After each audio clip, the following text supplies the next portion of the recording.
کیا ابھی تک مومنوں کے لیے اس کا وقت نہیں آیا کہ اللہ کی یاد کرنے کے وقت اور قرآن جو حق کی طرف سے نازل ہوا ہے اس کے سننے کے وقت ان کے دل نرم ہو جائیں اور وہ ان لوگوں کی طرح نہ ہو جائیں جن کو ان سے پہلے کتابیں دی گئی تھی، پھر ان پر طویل عرصہ گزر گیا تو ان کے دل سخت ہو گئے اور ان میں سے اکثر نافرمان ہیں۔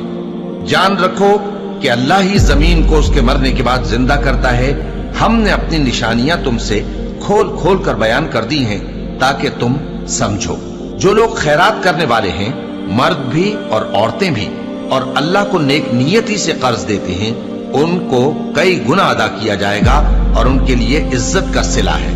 اور جو لوگ اللہ اور اس کے پیغمبروں پر ایمان لائے، یہی اپنے پروردگار کے نزدیک صدیق اور شہید ہیں۔ ان کے لیے ان کے اعمال کا صلہ ہوگا اور ان کے ایمان کی روشنی بھی ہوگی۔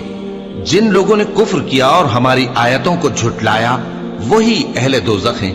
جان رکھو کہ دنیا کی زندگی محض کھیل اور تماشا اور زینت و آرائش اور تمہارے آپس میں فخر و ستائش اور مال و اولاد کی ایک دوسرے سے زیادہ طلب و خواہش ہے۔ اس کی مثال ایسی ہے جیسے بارش کہ اس سے اگنے والی کھیتی کسانوں کو بھری لگتی ہے، پھر وہ کھیتی خوب زور پر آتی ہے، پھر اے دیکھنے والے تو اس کو دیکھتا ہے کہ پک کر زرد پڑ جاتی ہے، پھر چورا چورا ہو جاتی ہے۔ اور آخرت میں کافروں کے لیے عذاب شدید اور مومنوں کے لیے اللہ کی طرف سے بخشش اور خوشنودی ہے۔ اور دنیا کی زندگی تو دھوکے کا سامان ہے۔ بندو اپنے پروردگار کی بخشش کی طرف اور جنت کی طرف لپکو جس کا عرض آسمان اور زمین کے عرض کا سا ہے، اور وہ ان لوگوں کے لیے تیار کی گئی ہے جو اللہ پر اور اس کے پیغمبروں پر ایمان لائے ہیں۔